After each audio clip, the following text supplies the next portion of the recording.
Welcome to Cinema Crusaders, that show where we look at all of the classics of the past. Forget my glitching.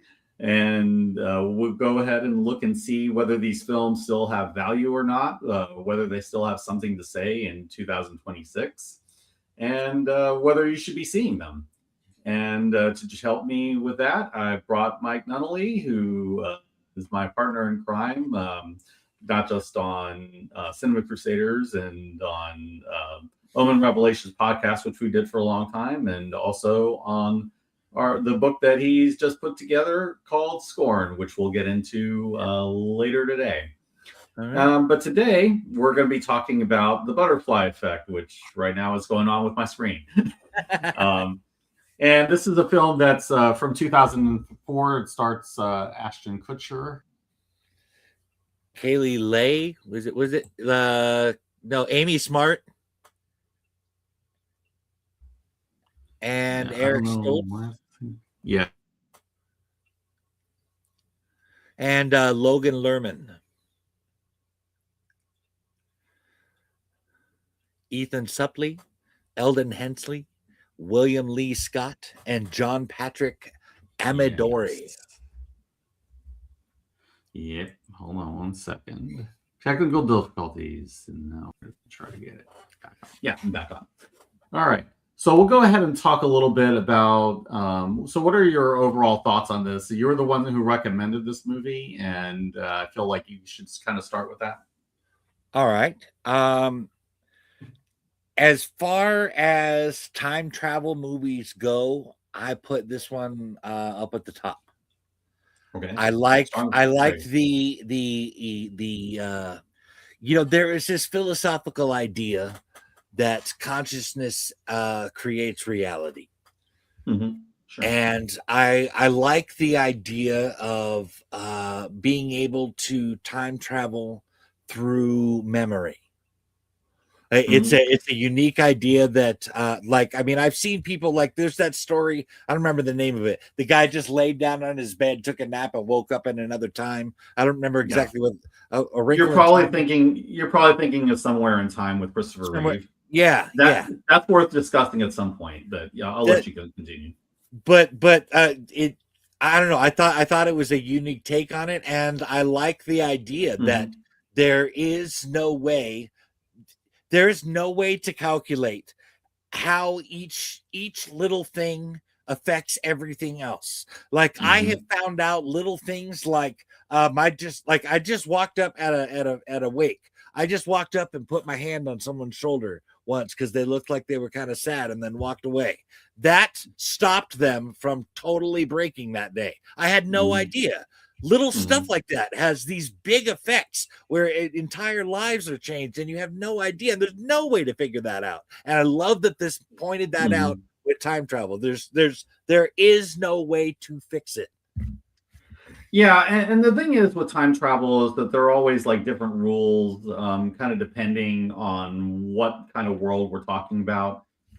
With Somewhere in Time, the one that you mentioned, I kind of feel like that one is very much a bootstrap paradox, where it's a very fixed series of events, and the main character is kind of in a time loop where he goes back in time, and he kind of affects the future. That future that he affects is what brings him in to the time travel to begin with, and then it just kind of goes on from there. What we're talking about with the butterfly effect is very much a thing where it's not exactly a many worlds theory. You could look at it that way, I suppose. There's nothing saying that they're not alternate timelines, but it's definitely one of those time travel stories where if you make a change here and there, it tends to have unforeseen consequences, unintended consequences. And Kutcher's character is Evan is basically trying to deal with those things. And I think that's a very interesting way of looking at it. I didn't actually get the impression that it was a many worlds thing, but that it was the one timeline that was constantly affected. To the whole, just the one timeline was changed with any little decision altering. Yeah, and there's so that's kind of like in a way what Back to the Future does, but we don't really see it that deeply explored like Right. we do here. It was more okay, yeah, let's pretend, let's try to prevent Marty's family from getting erased from existence before it's too late, and that's really all that matters.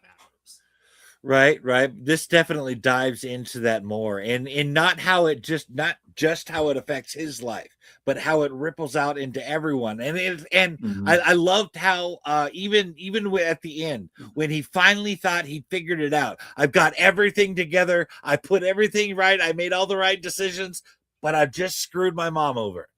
Yeah, There is no way to win. which is what his father was warning him about.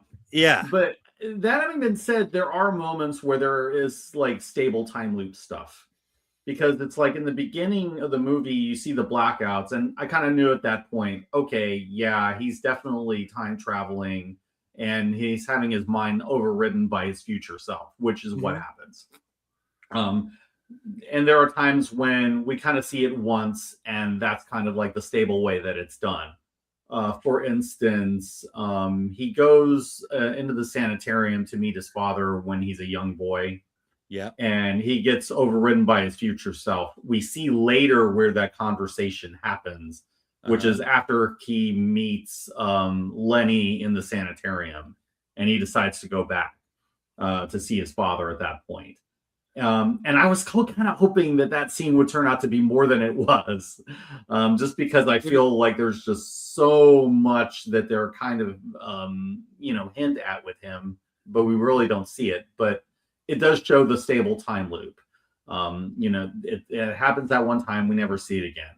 Meanwhile, there are other instances where he goes back to that one moment, which is like the moment where Evan goes and with Kaylee's dad in the basement because the Right. guy's a creep, and we see a couple of times where that plays out, and it plays out in different ways.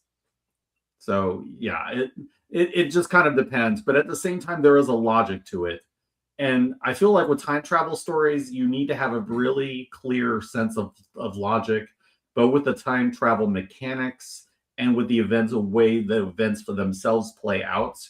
And if you don't do it a certain way, or if you cause effect problems, the movie will punish you for it.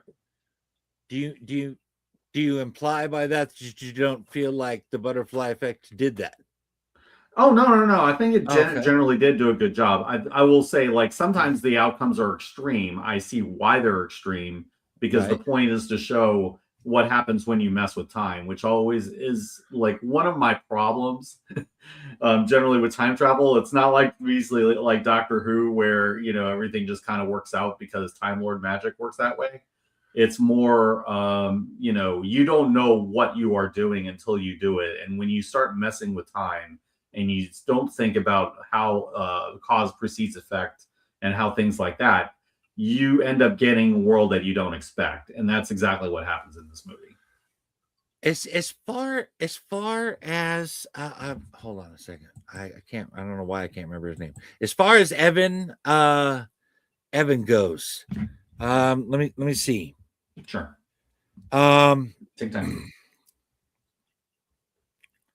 okay. You remember the scene where they went and saw the psychic, and she told him that Hmm. he was never meant to be born. Yeah. Okay, and then you find out that his mom had two stillbirths before him, and then you'll notice in the voiceover at the end when she's done it, and when he Ashton is killed, when Evan has killed himself, and she ends up having another family, and blah blah blah blah Mhm. blah. So there were three stillbirths before that. Yeah. It is my opinion that Evan's father attempted that, and that's what put him in the psychiatric hospital. And so when we saw him there, he wanted to kill himself to end it. When Evan admitted to him, I'm the guy, I'm myself from the future, I need you to tell me how to get out of this, he wanted to put an end to it right there. That's why he tried to kill him. Yeah. It could be that, or it could be also that the two brothers killed themselves They Um, they uh, they they they did. They did. What I'm yeah, saying, they yeah, each killed yeah. Okay, I themselves thought in you were the saying that womb. was the dad who did it. Okay, okay, No, got it. no, I'm saying the dad tried to kill himself. He tried to go back and he was Hmm. stopped. Yeah, yeah. And that's why he ended up in the mental institution. Yeah, I think that's certainly a possible take. And this is why I'm saying I just feel like there's so much in the backstory that's not really explained or that's not really covered. And you really are kind of left doing the work of the movie in that respect. And that's not necessarily a bad thing in this case, because I feel like the story is really more on what Evan's choices are now. Right. It's about Evan's past, Evan's decisions, what and the friend group that he's trying to save. I feel like that's the heart of the story, I do and the feel mom as like well. there But is a connection to the fact that every mhm, person involved in this ability to time travel eventually tries to go back and kill themselves in the womb.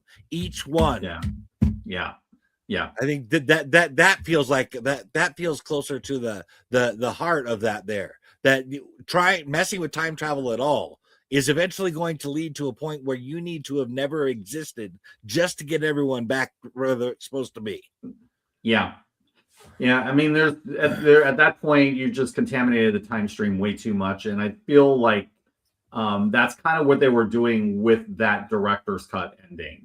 There are Yeah. like three different endings, four different endings, which I suppose is appropriate. Given Yeah. about a movie about time travel, you have like four different ways that this could end. But that is one of the more powerful ones, and ultimately the one that the director's cut went with. So I would Right. say that that's probably the director's like full vision. What ending would you have gone with of the four you saw? I'm really torn, like between the one where they just walk by each other and he never goes back Right. to meet with Amy Smart, and the director's cut ending. The problem that I have with the two other endings is that it feels too Hollywood, and it seems like it's not earned. It's really more that he what is earned is the sacrifice. Like he is sacrificing like the life he could have had with Kaylee so that they could all have better lives without him. I And it's like you sacrifice your childhood with her, but that's just not sufficient, and it feels fake to me. The other two at least seem plausible, or at least within the context of that world and that story. I guess I think I it kind of depends on how you're defining earned, but I think we see this the same way. I think that the other two endings where he tries to get with her in any way at the ending completely just we'll pretend like the whole movie you watched didn't just happen. And Yeah. I hate that. I don't like that idea. If he doesn't come to the conclusion that he should have never started this to begin with, it Hmm. defeats the entire journey we just watched. Yeah. And the way that he does it is basically, okay, I'm going to fix your lives at the expense of mine. Right? But at the same time, it's like, okay, I'm going to give myself an ending where at least I'm not like a quadriplegic. Right? I suppose either one would have worked, whether he just saw her on the street and let her walk by. That would have worked, I suppose, but it doesn't fit the story setup of having the stillbirths before that. Yeah, I mean the thing is there are two. They kind of foreshadowed it twice. The end each ending earlier in the movie. So with the story that with the ending that he goes and tells Kaylee as a child, "Oh, I hate you. I never want to see you again." That was a reference to what Kaylee had said to him in the paraplegic timeline, where she was like, "Oh yeah, remember? Yeah, I could choose whether I could live with my mom or my dad." Yes, yes, and she said that she really hated her dad, but if she went to stay with her mom, she'd never see him again. See him, yeah, Yeah. yeah, yeah. So I feel like both of them were foreshadowed. Both of them, I feel, work. narratively. Okay. My only issue with the theatrical ending is that we don't see the physical trauma of the time travel like we saw in the institution timeline, where we started seeing like I'm surprised his motor functions are still working because of all the damage done to him with all the time travel. And that was a unique take too. I don't know of any other time travel movie that dealt with the actual mass created by all the memories in the brain and what effect that might actually have on the mind. That's definitely unique. Yeah. The whole neurology aspect of the neuroscience aspect of time travel, I thought was really, really fascinating, and they did a good job with that. But they kind of break their own rules so that Kutcher can survive and intact, which I'm not really crazy about that. At least in the baby ending, where he goes and throttles himself, this is kind of a decision he sort of makes, kind of realizing that I'm screwed anyway, so I may as well like just completely end myself.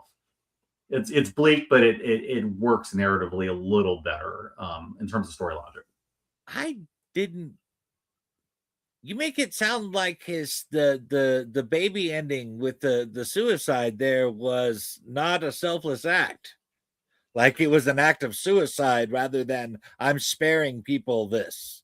Well, he's doing all of those things at once. Consider his motivation through the whole movie. He went through all of that stuff trying to fix things for everyone. Why would he suddenly not want to fix things for everyone if he could? Why would his motivation suddenly turn inward like that? No. I'm not saying that. I mean, he's still doing those things. I think the problem is like not only was he dealing with his friends having horrible lives and his mother killing herself with lung cancer, there was also the whole issue of I have all these people like in the sanitarium who are trying to hunt me down and put me away, so I can't get out of this situation. So I think he decided, this is my exit, this is the way I'm going to get out. I'm going to get out doing something positive for people. I had forgotten he was basically trapped at the asylum with no access to his diaries or anything, and that's why he had to use the video. I didn't think about that. Yeah. So there was definitely an escape aspect to that as well. Yeah. Okay. Yeah. That's what I was mainly focusing on. Yeah. Okay. So he had to escape somehow, and it's like his choices are, what time does he see in the video that he can jump to, and what can he do at that point? Okay.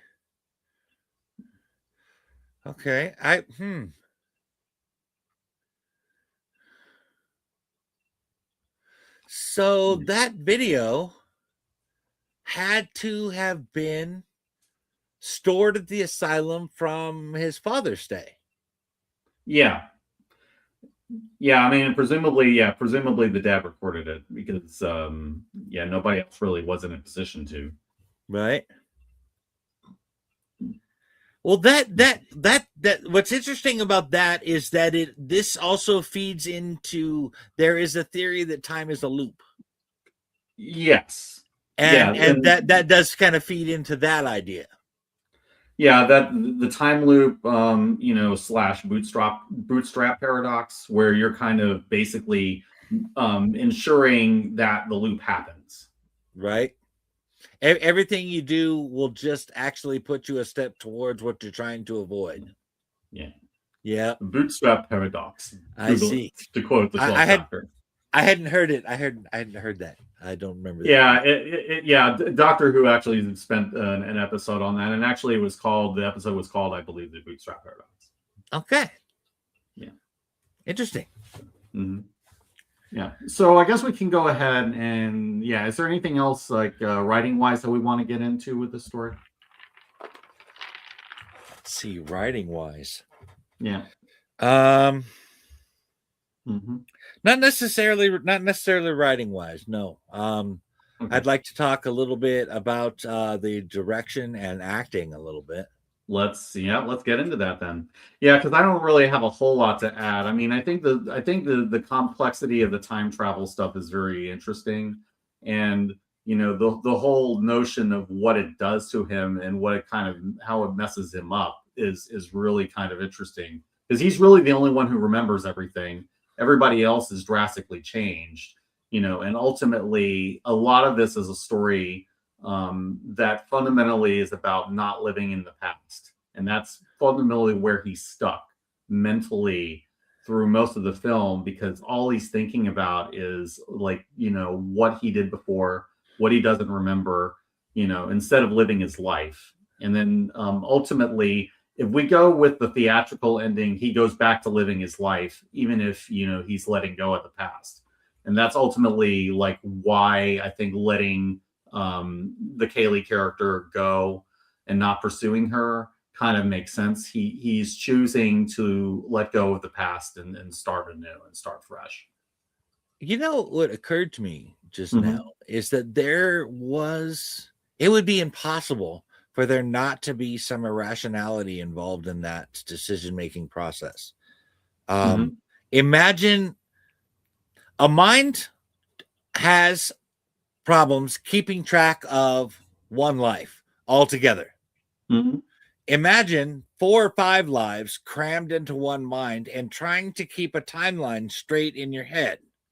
Yeah, you That can't really sounds do like it. madness to me. That sounds like that would literally drive a man insane. Yes, and that's probably very much why Jason was in an institution when we see him.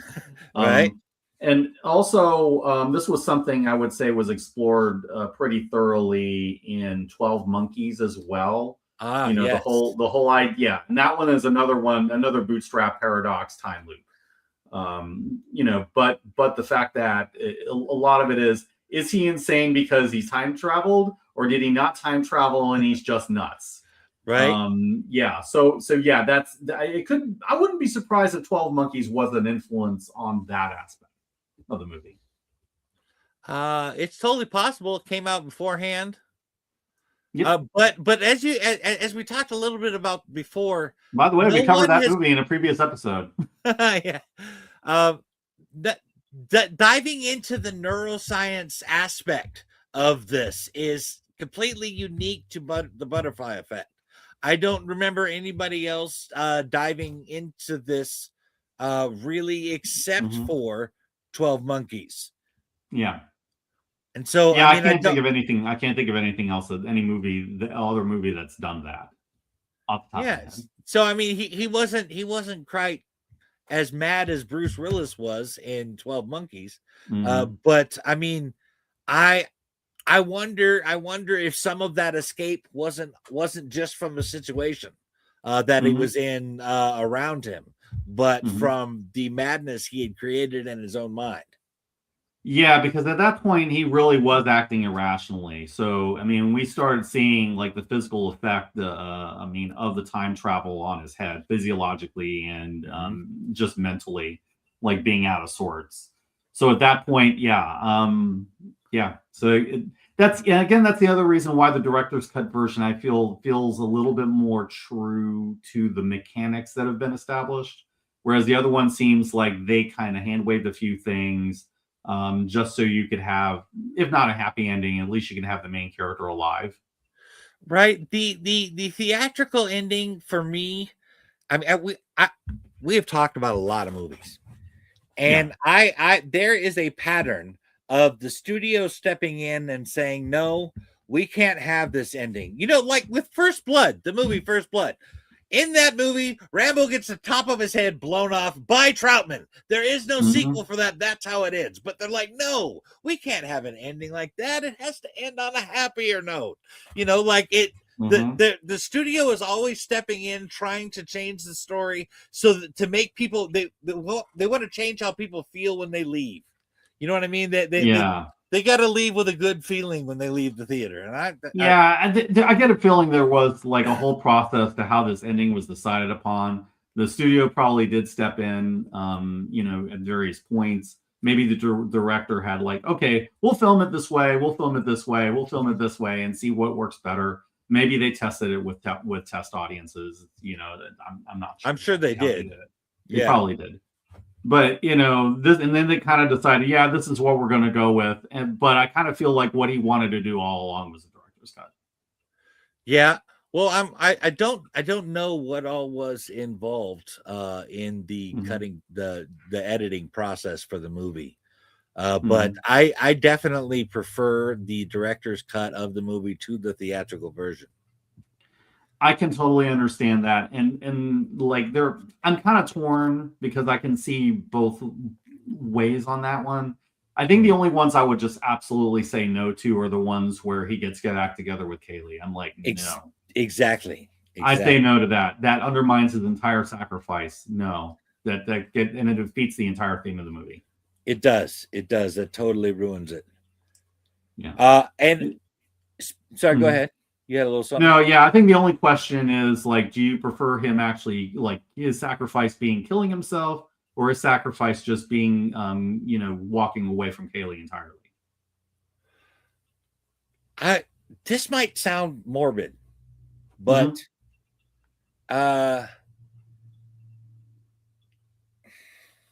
Evan would be miserable without Kaylee. There's just there's no way around that. He would be miserable without her. So the ending where he just lets her go and walks away, that to me is a sadder ending than him killing himself and it ending in peace. That's an interesting thought. Yeah, I don't know. I get what you're saying. It's just there's just something about that thought that bothers me. But and aside from I admit it's a little morbid. It is a bit morbid, yeah. It is. I don't. A life of suffering sounds like a worse ending to me. A sadder ending. Well, I mean, he could have found happiness elsewhere. It's just we don't know because we don't see enough of his revised life to know that. Well, true enough. I suppose that's true. I just assume that with all of the effort he put into fixing things, maximum effort. Yeah, maximum effort, definitely. I guess I don't know. It just seems it. I just be repeating myself. Yeah.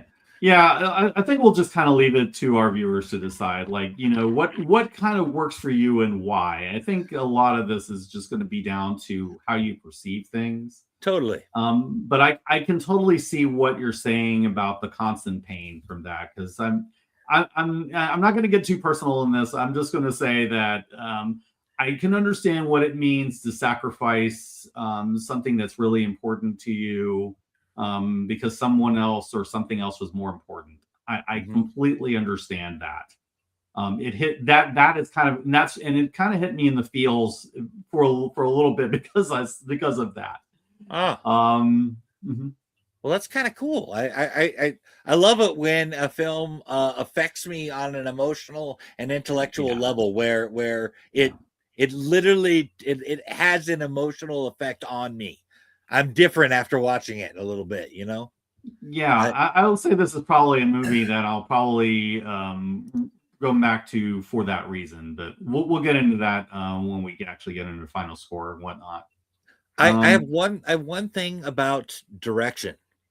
Yeah, let's move on to direction was what I was going to say. So let's go ahead and work on that. We talked a little bit about this before the show, but Ashton Kutcher from That 70s Show to Dude, Where's My Car has played the dumbest, most ridiculous people out there. Now he has played other roles too. I'm not saying he hasn't. Sure. He's done other more serious who is it? Doesn't matter.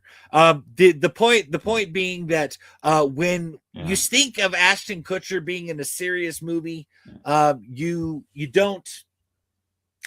Yeah. It just doesn't fit your head normally. But the director in this movie was able to draw a performance out of Mhm. Ashton Kutcher that was serious. It was real acting. It was emotional. It was felt. Yeah. Oh, yeah. So I'm kind of liking what Burgdice is saying here. The scenes with the kids are the most impactful, in my opinion. Great film. Yeah, I would agree with that. And I will say, I was actually reminded of like things like Stand by Me. It's that it felt that true Oh, with the okay. kids. So yeah, I totally get what you're saying with that. And I'm also getting what you're saying about Ashton Kutcher. Because I'll be honest, I haven't seen a whole lot with him in it. I am mainly thinking of like, dude, where's my car, and things like that. But at the same time, I can kind of see the how he turns in a really great performance here, Mm-hmm. on the basis that comedic actors, for some reason, know how to put in great dramatic performances. It's not often the other way around, but when it comes to comedians, somehow they can really put in some really strong dramatic performances. Some of them that are apparently against type. And when I see something like Kutcher doing a movie like this, I immediately think of like Adam Sandler and Uncut Gems. It is that big of a difference from Right. what you normally expect to see them in, and it is a high quality performance. I'll tell you why I think that is. And I've actually heard this from actors. And that is, believe it or not, it is much harder to deliver a comedic performance than it is to deliver a serious one. Mm-hmm. To Yeah. be able to draw a laugh out of someone is a much more difficult accomplishment. Yeah. So when you're talking about somebody who does comedy all the time, their acting skill is actually, as a base, higher than your average person Yeah. who doesn't do comedy. Yeah, and I will say, whether you love him or hate him, and kind of leaving aside like the things that he's been accused of doing, Joss Whedon was somebody who really understood that principle, and he was somebody who often sought out comedic actors because he knew that they were capable of bringing the drama as well as the comedy when needed. Mm-hmm. So I'm thinking like there is something to that. Yeah. Yeah. I got to put that on the actor. I mean, on Hmm. the director there, the performance drawn out of them. Also, even Amy Smart's portrayal. I mean, Hmm. okay, I've seen her do similar performance when she's being all normal, but Hmm. when she's in the timeline where she's a hooker and she's all Yes. strung out on drugs, that was a I was impressed with that performance. Yeah. That was a totally different person. I mean, wow. Yeah, that was really good, and her as the waitress in the beginning was really Mhm. good, where she's like basically an empty shell of herself, Yes. as it was being described. Yeah, those were some serious performances, and I have not seen Amy Smart in very many things, Ah, but she did impress me with that. So she's playing a lot of different characters. She's playing her. She's playing Evan's girlfriend in the one timeline. She's playing, Lenny's girlfriend in that other timeline. right. And then we kind of see not only her at the end in the final timeline, I think that was her playing her own mother, to the when Kaylee and Tommy were kids at the end. I might have to go back and look at that. I didn't catch that. It looked like her. It looked like her. If it wasn't her, it was somebody who looked like her. That's pretty cool. That's pretty cool. Yeah. But I mean, I imagine the director that is able to pull performances out of two actors like that that were up until this point, at least from what I had seen, Hmm. had not necessarily done a role like this before. Hmm. Yeah. And yeah, these are not actors that you normally would put in a sci-fi movie. In fact, I can't think of too many sci-fi movies they've been in individually. So yeah, and you got it. And I will say there's some really interesting actors around them too. Eric Stoltz playing the Yeah. creepy dad. Yeah, he did. He did the drunken perv pretty well. Yeah, and because when I think of Eric Stoltz, I think some people think of, him being Marty McFly before Michael J. Fox took the role. But I mainly think of him from Pulp Fiction and, playing that drug dealer. When I think of Eric Stoltz, I think of Rocky Dennis from Mask. Interesting. Yeah. With I haven't Cher. seen that, but yeah, I You don't know haven't what you're seen talking that? about. No, I haven't.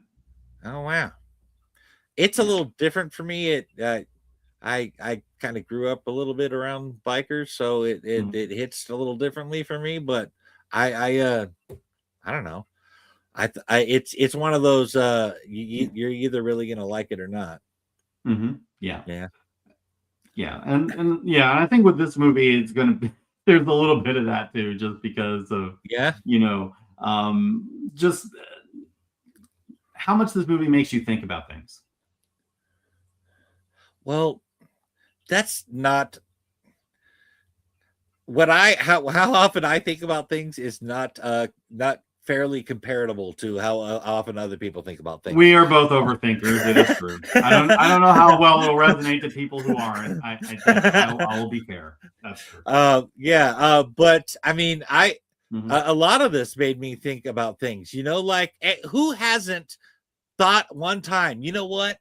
If I could have just done that one thing different, you know what I mean? If I just wouldn't have done that one day, things would have been so different. And Yeah, who if I had hasn't saved thought that? Uncle Ben, Right? Yep.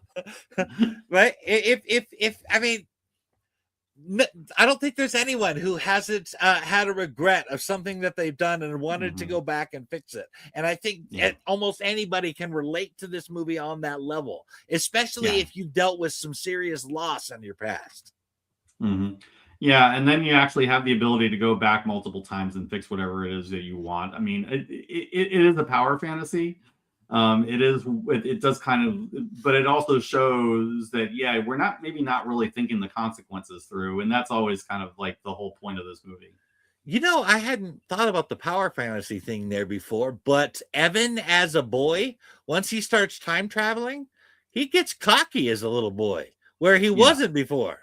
When he goes back, it's not even like Evan as an adult or Evan as a kid. When he goes back in time to when he was a kid, he is all kinds of cocky. Like, I'm in control of this right here. The ego that he shows is kind of like why the dad had to deliver some really good fatherly advice. Yeah, you can't play God. You need to think about how it affects other people. Right. Even if the whole thing with him, granted, most dads don't try to strangle you, but you can kind of understand the temptation to do that. Well, I mean, especially when you're talking about something on the scale of time travel and the butterfly effect. I mean, for those unfamiliar, I think everybody's familiar with this, but if you're not, the butterfly effect is the idea that you step on a butterfly on one place and it creates a hurricane in another place, they're simply doing even the smallest of things. Even the smallest, most insignificant things have effects that we can't possibly be aware of. Yeah, it's based in chaos theory, and I think the idea is that the butterfly flaps its wings, in one place, it has effects in the other place. Right. Yeah. I think that's basically the whole metaphor there. But I don't. Yeah, I don't. I don't imagine that. I think that his father saw what his son was doing, realized that he wasn't able to stop it with himself. And like he said, he needed to put an end to this because of this ripple effect. This isn't just going to affect him. It's going to affect so many people. Even with what we saw, all the changes we saw, we have no idea the gabillion other changes that happen in the world besides that. Yeah, and I kind of think that the dad had the idea that at that point, his son had gone over the deep end. He'd gotten so drunk on his own power that, he had to be stopped at that point. Yeah, he was pretty sure that he could fix things, and it didn't. And there was some irrationality there in that Mhm. evidence was saying this isn't working, but we'll keep trying the same thing over and over Mhm. again. Yeah. Yeah. Okay. Oh, yeah. One other character I kind of feel like we need to note. The character of Lenny, played by Foggy Nelson. Yes, Foggy, young Foggy in this one. Yeah, I will say, like, when I saw like that there was one kid who was kind of heavy set, I'm like, oh, that's the Foggy Nelson character. and that's exactly right. And I will, and actually kind of looking at him, I'm like, yeah, I could see somebody looking at his work in this movie and saying, yeah, this guy could be Foggy Nelson. Right. Well, Foggy Nelson is a totally different character, but he definitely showed his acting chops in this movie. Mm-hmm. I really did like the moment where he was in the sanitarium and and said, "Yeah, when you gave me that shard, you knew exactly what was going to happen. You knew something big was going to happen. You should be in here instead Right. of me. You should be where I am. You should be where I am." And I'm like, that is a really powerful moment. It was perfectly delivered. I felt that too. Was Yeah. great. That was great. Yeah. And it wasn't just the first delivery of that line. When he says that, you're like, well, yeah. But in that second delivery, you can hear that like an anger, like a desperation in his voice. You should be where I am. Yeah. That was powerful. That in the moment in his in the room with the airplanes where he basically pushes Evan against the wall. There's just like you just see these subtle moments where he really kind of shows his range. Yeah. And he's playing these characters that are completely unstable, by the way, at that point, because they've kind of driven to madness by everything that happened. Well, I mean, it's almost a trope. I almost want to blame Marvel Comics for this, but the whole thing of you can't just kill a man without it having a drastic effect for you. This is a very true thing, and I'm not trying to downplay this in any way, shape, or form. I'm just saying Marvel kind of spread this out a little too much, is all. They're well known for that, yeah. But it's like, I guess when you watch a lady and a baby blow up in front of you, you're going to be really messed up. Or even when he what is that kid's name? Kaylee's brother, Tommy, yeah, Lenny, yeah, no, Lenny Tommy, was Tommy, okay, Tommy, yeah. When he kills Tommy, that seemed, I mean, he was messed up by the fact that he was responsible for the mother and the baby dying. Yeah. But he was institutionalized by the fact that he killed Tommy. Yeah. I mean, even though it was pretty much a justified killing. I mean, but it's like, but I can completely understand why they would have institutionalized him for that, given his age at the time. I mean, that is the stuff that this guy dealt with, like at a young age, is something that nobody should be dealing with. No kid should be dealing with. No, and you can see that rage too. I mean, that even Evan pushed him around and told him what to do. There wasn't the only person that didn't do that was Kaylee. Yeah. I really kind of get the sense that, Lenny was a guy who just kind of followed along with what everybody else was doing. And, he just at various points just kind of hit his limit. Yeah. Yeah. He was definitely done at that point. I mean, it's imagine one of your friends, and you believe he's going to do this, says to you, he will slit your mother's throat in her sleep. Yeah. Imagine what reaction that might evoke from you.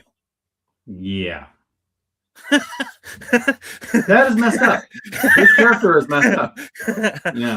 And this is why I'm really glad that they showed that he could be well adjusted in various timelines. Yeah. And even Tommy, like for a good part of the movie, I just thought that Tommy was just like a real messed up kid. He was never going to turn out well. And then we kind of turn around and see that timeline where he finds Jesus, and Right. he's the one support Evan has for a good part of the movie where he's paraplegic. Right. That was that was kind of that movie really kind of proved the point that even if you can fix things for everybody else, you're going to be miserable. And even if you get everything for you and everybody in your immediate circle, somebody else is going to be miserable. Somebody in this scenario has to suffer and die. There is no escaping it. I would say there is no perfect ending. There is no perfect outcome. No. You just do the best you can with what you have in the moment that you're inhabiting. And I think that's a lot of that. That is really the point. Like, this is why it's kind of like, don't dwell on the past, dwell on what you can do in the here and now, fix what you can now. Exactly. You can't, there's nothing you can do about what has been done, but there is something you can do about what is happening now. Yeah. Anything else we want to get into? Effects, photography, anything like that? Direction.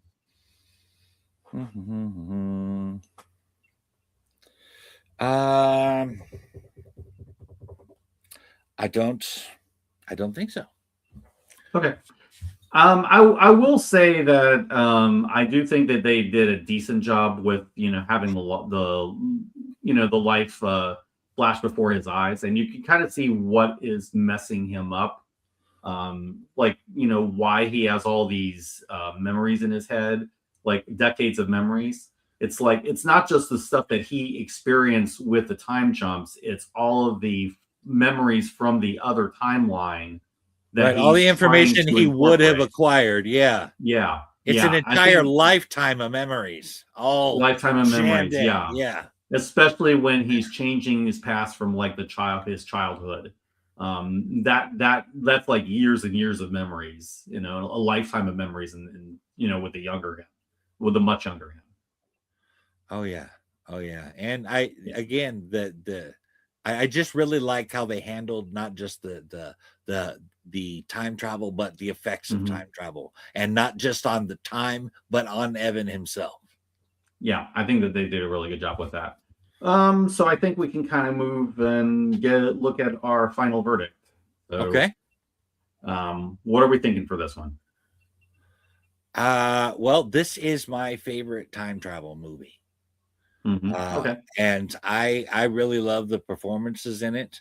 I have watched this movie at least 10 times, and I'm probably going to watch it at least 10 more. So I mean, this has a lot of rewatchable quality to it. It is done really well. I mean, I don't know about any flaws to at least the director's cut version of this film. Yeah. So when it comes to the director's cut, I'm going to give it a 10. You want to talk about theatrical cut? It might drop to an 8. Wow, by that much. Huh. Well, it completely, like we talked about, if you do the theatrical cut where he gets back together with Kaylee, it completely just, the whole movie you just watched, none of that matters. Yeah. I would say, I would say that's true for the 2 endings where he goes off with her in each chapter. Yeah, that just it completely where he just walks away. I would give it a little bit of higher grade. I would say, and it was the endings where he got out with Kaylee that I was talking about, the drop to the 8. Yeah. So you're thinking 8 for the ones where he gets with Kaylee. I would say like 9 for the one where he just walks off. Okay. 9.5 for the director's cut. And where does this stand on your time travel movies list? Considering that the rest of the list is Somewhere in Time, which is really, really good. And Predestination, which is one I want to get into eventually. So it's up there. I don't know that I would say tops it, but I would say it's definitely on the upper echelon. Nice. Nice. Mhm. So yeah, it sounds like either way, however you want to choose to view it, it sounds like we would recommend the movie. Yeah, I would say for director's cut, that's 9.75. That's pretty good. Yeah, Mm. yeah, good Yeah. stuff. Yeah, watch the different endings. Come to your own conclusion about it. Don't let us influence you on that, because I feel like it's a very subjective thing, and it's going to be based. Which you Oh, yeah. prefer is probably going to depend on your experiences and like what your regrets are. So you're probably gonna this. So I will say, like, but for me, it was a personal movie, and that really impressed me. Like, Nice. I was not expecting it to hit me like that. Most And movies don't. And I think that's really cool. If a movie can affect you, I love that. If a movie, if a story actually affects you, that's the good stuff for me. All right. That sounds good to me. So anything you want to say before we call it quits for the day? Do you want to talk about scoring a little bit? Sure, we can do that. I have a Norse dark fantasy coming out. We're in editing process right now. We are looking at submitting it to KDP by the end of February, and should be available in March. And I am really looking forward to it. I took in commentary from the first book and applied it all to the second book, and I think it shows. I think it does. Yeah, your prose has definitely improved with this one. So yeah, and I'm looking forward to getting to the next chapter after we're done with this. Nice. Right. All right. So I guess we'll go ahead and leave it here, and hope you go and watch this movie and all the others we've discussed. We've discussed plenty of other ones before now. And until next time, I hope you grab popcorn, grab your favorite movie, and until then, we are out of here.